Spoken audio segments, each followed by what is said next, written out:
Hello guys, I'm Fizzy and welcome back to another league race in the AOR PC Split 1 League on the F1 2016 game on the PC version, which you probably already realized from the fact that it's called PC Split 1. But yeah, this is round 8 of the season, around a track where we've never been before in the AOR leagues, well, mainly because it's the first time it appears in on the F1 calendar and also therefore in the game. That is the European Grand Prix at Baku, a city circuit. We are currently in qualifying as I'm driving along to try and set some kind of decent-ish lap around this circuit. It's one that I haven't really found a great rhythm around at the moment, to be honest. You know, I did drive around here one race when the game was very new. In a social race back then, we used the simulation damage, and there was like one car that finished the race. Now though, people will have had a bit more practice, and luckily we are only using full damage. But still, the track very unforgiving, especially up the castle section here, up the hill, where you have to get really close to the walls, and it's super narrow. It's yeah, it's a track I don't particularly enjoy either, to be honest. A few of the sections are pretty fun to drive, but for the most part, I find the corners more annoying than fun to drive. That's just me, at least. For a street circuit, it does have some very high-speed sections that can generate quite a bit of overtaking. For example, the one we're about to come onto now. These two corners are quite fun, flat out, easily though. And then a very long straight where overtaking will certainly be possible in the race. So let's see, as we come towards the line now, what our attempt at a qualifying lap will be. It is a 1:42.344, which puts us, well, provisionally P5, but that was quite early in the session. You can see now we skipped on to later. We're P10, and oh, yeah, that's not gonna improve, is it, when I do that on my way out for my final run. So that was quite unfortunate. I didn't get to set a better lap, which I think I could. But as you can see on the times, big gap from 7th to 8th, so 8th was probably the best I could have gotten, to be honest, because the top 7 were really quite fast. In terms of strategy, as you can see from the two suggested ones, very close between estimated time, between the one-stopper and the two-stopper there. So for once I actually landed on doing the two-stopper, or going for that, with the more aggressive tyre choice, using the super soft twice and the soft once, whereas if you do one-stopper you'd have to use the super soft once and the medium for a long portion of the race. But strategy is less important around here than it is to keep the car out of the wall. So let's see if we can do that, as the lights are now out and the car's coming down towards the first corner. Trying to take it easier with the cars absolutely everywhere ahead of us, and there's been a spinner. Oh, and that's quite unfortunate. Yeah. So there has been an incident ahead of us, as you probably noticed, and I have a red front left end plate on the front wing. At least my car has continued to point straight, which is more than can be said for a couple of the other guys that were caught up. So we have actually gained a couple of positions there. But yeah, shame to see. I think it was the Williams of Lolol that understeered slightly towards the outside of the track and tapped the back of Mini Black, who then spun into Nuka. And it was quite a bit of a chain reaction with myself and a couple of others having really nowhere to go. So that's just what can happen. Very unfortunate for Nuka. I think was the man who ended up retiring from that. And him being very close to me in the championship as well.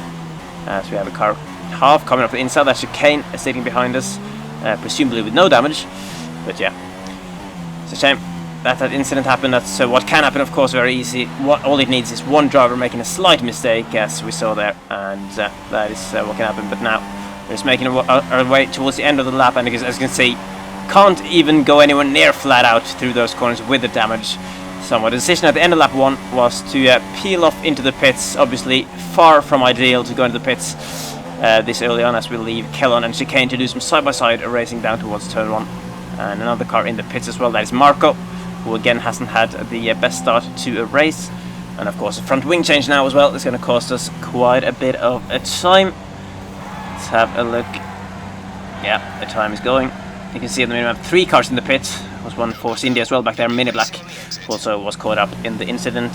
So 3 of us in the pits to repair damage, and therefore of course folding all the way to the back of the field. And if I hadn't planned to do a 2-stop already, I'd definitely have to do it now. But as you can see, I've put on the medium tires, so I've kind of changed from from the original two-stop strategy plan to now instead just putting the mediums on to go for a long stint and try to make the best of it. Now we are on lap number 6 in 9th position due to another car having pitted as well. Can't quite remember who it was. He's a few seconds behind me and Mini Black, who is now right behind me and has the DRS as well down this straight down towards turn 3. It's a very tricky braking zone down here. It's super hard without the racing light to spot the brake markers up on the wall on the right, especially with the lack of lighting down here. You have to try and find, well, we kind of have to look for the 150 meter board and then just know that, well, the next board is where I'm braking, so and then you brake a little bit before the 100 meter one. But it is really hard to do that braking zone consistently well. And you can see Mini Black as well, actually, behind us has the super soft tire on, so he has a much faster compound of tire. But so far he hasn't managed to make a way through, especially through this session. As long as I can keep it clean and not make a mistake, not make any contact with the walls, it should be tricky for him to get a move done. So I reckon that he's probably just trying to be patient here and waiting for the front straight, where he will have a lot of slipstream and a DRS to help him out. And of course, for me, it's all about just trying to make the best of the situation here. It's as you've seen, it's not been the ideal start to the race, but now we are on the medium tires. Let's try to just keep it consistent. Let's try to lose as little time as possible on these tires, so that at the end of the race, maybe we'll find ourselves in a position to catch a few cars. As now Mini Black is right behind me in on the front straight, but he's not really catching, to be honest. He's just sitting there. He might be revving out a little bit, so am I though, to be honest. And yeah, Mini Black can't get close enough for an overtake there, despite the DRS, despite the slipstream. I was actually quite surprised at that myself.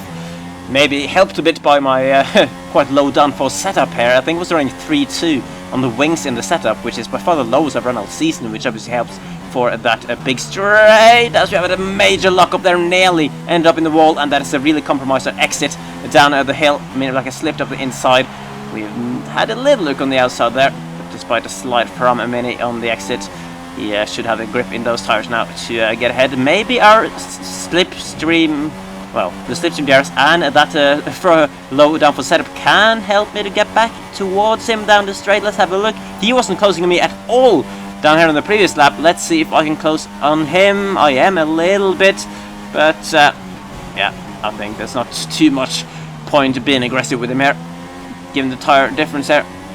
So no desperation from me to let him go. It's all about the final stint. One shot towards the end of the race, come in for super soft. Presumably that is when I really need to put a hammer down if I still am in contention to catch a few cars, although we are quite close to Mini Black again here, actually, down towards turn 3, but he's really defending the inside line, so I couldn't really go for an overtake. Try to brake late on the outside, but he's holding his defensive line well, going for cutback after cutback here, but just don't have the grip in the traction zone with these mediums to make it work. So Mini Black is ahead for now, but I was quite surprised at how long I managed to keep him behind, actually, on those super softs. He caught up to me at like the start of lap 5, and it took me like 2 laps to get ahead. And over the next few laps, I actually was able to keep up with him within a second and get the benefit of the DRS. And because of his tires wearing out much quicker, of course, he ended up pitting at the end of lap 11, whereas I was still staying out for quite a few laps. So we're now in P6 with several cars having pitted, and this is when I'm going to pit at the end of lap 17.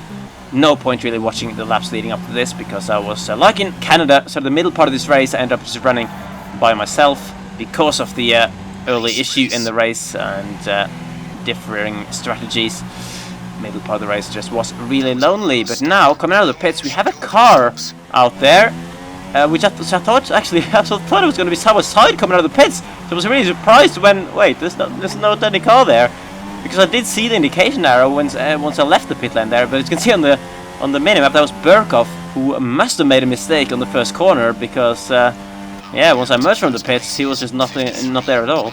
And I did start to pull a little bit of gap on Burkhoff as well on the fresher and better tires now. And the next car ahead was Chicane, who was around 9 seconds ahead when I left the pit lane.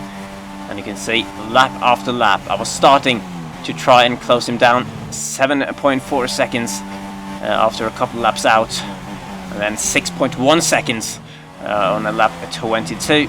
At this stage of the race I was quite unsure about where Mini Black had gone, to be honest, but I'm pretty sure he might have had a few more issues, maybe some front or damage repairs as well.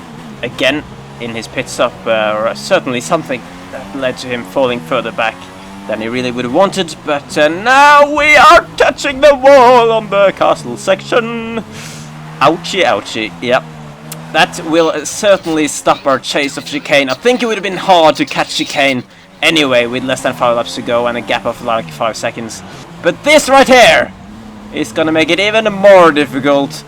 We just decided to break our front wing a little bit more. On the previous lap, the front wing was only orange. So, you know, the job wasn't done. Let's make it all the way red damage on the front right here, just to challenge ourselves a little bit, because seeing as we can't catch Chicane anymore, let's try to give us a challenge to stay ahead of Kellon and Burkhoff behind with a red M plate. Completely intentional, of course. So instead of watching the gap to the car ahead get smaller, we can now see the gap to the cars behind get smaller as we come across the lap, or come across the line on every lap. Going into the final lap of the race now, the gap to Kellon behind 1.3 seconds. Non-runner has won the race actually, which is surprising considering it is not Tirana Tiger. So non-runners had a great performance around this particular circuit. We have a second and a bit to go now to stay ahead of these guys behind. They are about a second, or even less than a second behind now. So we just have to nurse this damage through the final few corners, and we can't even go flat out through that corner there. I'm braking very nice and early for the downhill left-hander, slight lock up on the inside. But, oh, looking back, and Kellon actually is dropping down. You can see in the minimap, Kellon has completely stopped back there. Burkhoff now the next car behind. And I think actually that Kellon ran out of fuel with just a few corners to go. So we don't have to worry about him anymore. And we have managed to get through the final few corners without too much of a lift.